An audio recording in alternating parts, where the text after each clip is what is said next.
Hey guys, welcome back to my channel. So I know the setup looks very weird. I have this on top of my suitcase, on top of like 2 books just to prop this up. So I need to bring like a travel like, I don't know, a travel tripod, whatever the case may be. But anyways,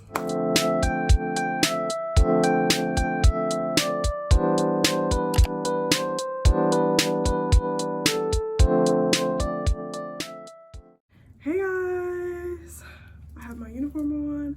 I'm looking super official. So I am officially doing my IOE training, which is basically the last official step before I become an actual flight attendant. Yay! The best way I can explain IOE is essentially job shadowing a flight attendant who is already experienced, knows what she's doing, he or she, and the roles reverse on, you know, the next legs, and she's going to just observe everything that you're doing. So for my IOE specifically, I go from Denver to, sorry, I have to check the time because I have stuff to do. But anyways, so we go from Denver to Alabama to back to Denver. Then we go from Denver to Washington, and then from Washington, which we're here in Washington right now, from Washington we go back to Denver, and then from Denver we go to Omaha, and then we come back to Denver. So tomorrow is going to be a big day for me with my IOE training, because that will be my last final days and my final legs.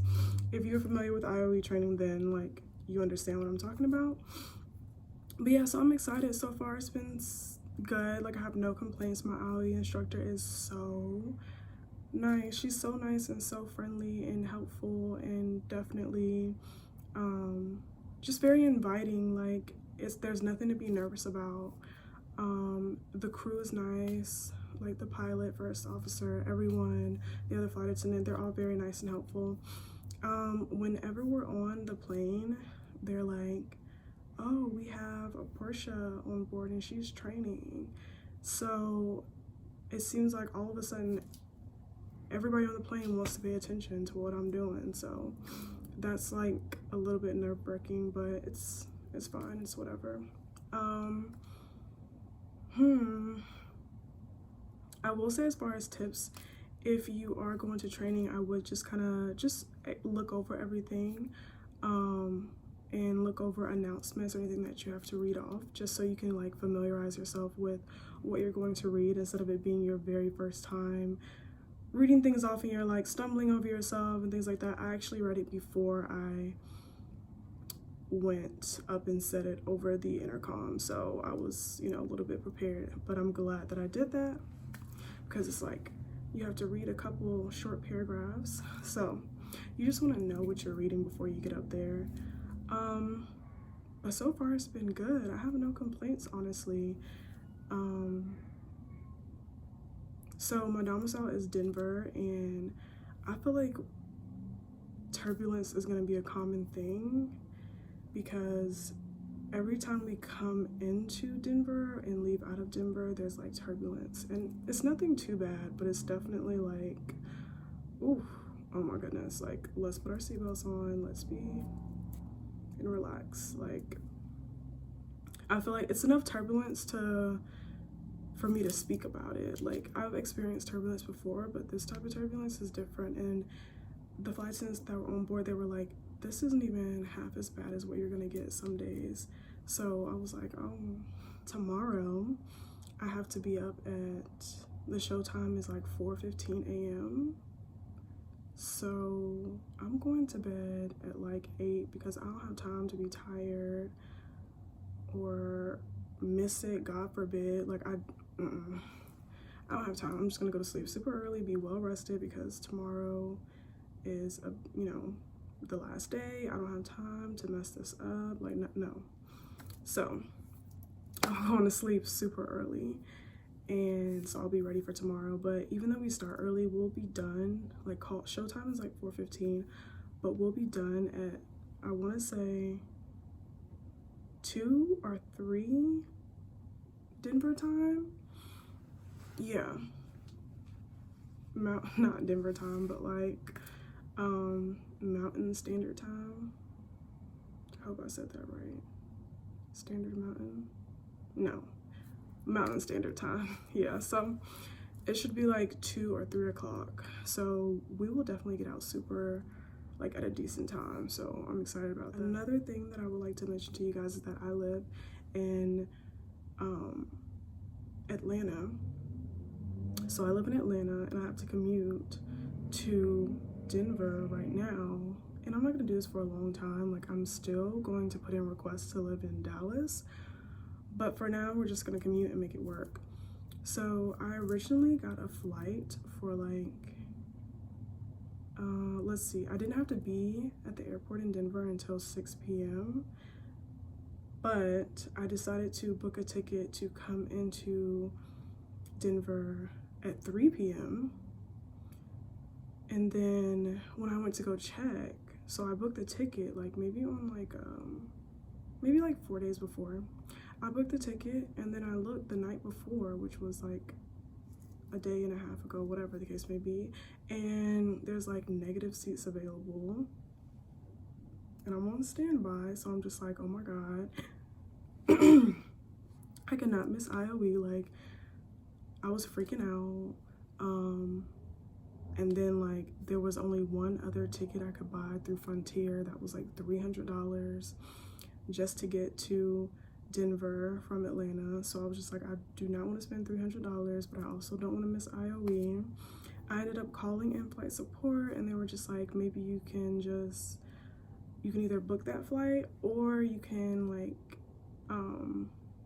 book standby for the first flight of the day, because people normally miss it. There may be like an open slot, like you just never know. So I really did not want to spend $300, y'all. I was like, first it was $230, and then I was on the phone with in-flight for like 30 minutes, got off the phone and went to $300, and I was like, I almost convinced myself to pay $230. Now I have to reconvince myself to spend $300, and I was just like, okay, no. So I ended up going with the first flight of the day, praying that I was gonna make that flight. Y'all, I got on the flight. Like, there was so much space on that flight. So I'm like, why was I even stressing? I got on the flight. It's Eastern Standard Time in Atlanta, and then in Denver it's Mountain Standard Time. So by the time I got the first flight at 8 a.m., then once I got to Denver, it was like 9 a.m. So I was at the airport from 9 to 6 p.m. So it was a very long day of sitting in the airport. And that's not something that I would like to do, but it's the cost of being a commuter. It was either like take the risk and be there all day, or take the risk of possibly not getting on the 3 o'clock flight and not being able to have IOE, and I don't even know what happens after that. So I will take that small L to be here today. So yeah, if you're a commuter, I just want to let you know, don't be chancing it. If you have to take the first flight of the day, just take it. You know, it could be worse. You could have to actually buy a ticket. Like, I would be so annoyed if I had bought that ticket and there was space on the first flight of the day. But yeah, so that's all the tea that I got for you guys now. Oh, and another thing, I forgot my jacket, and it's so cold here. I don't know how I forgot my jacket. I literally forgot my jacket. So do not forget your uniform jacket, because when I say it's freezing, it's freezing. And I love my jacket, so don't forget your jacket like me. And yeah, so far so good. I'm liking this experience. let me know down in the comments if you guys are doing IOE right now. Like, I don't have any complaints, y'all. There hasn't been any passengers who are like annoying or rowdy or drunk so far. Let me not speak too soon. Hopefully I don't have to deal with any of that during my IOE. That would just be too hectic, like, you know?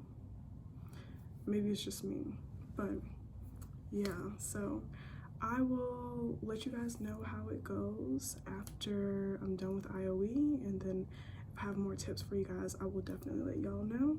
Hope you guys, look at me looking all official, but that's all for this video. Look at me looking all official. Who would have thought? Period. Okay, bye y'all.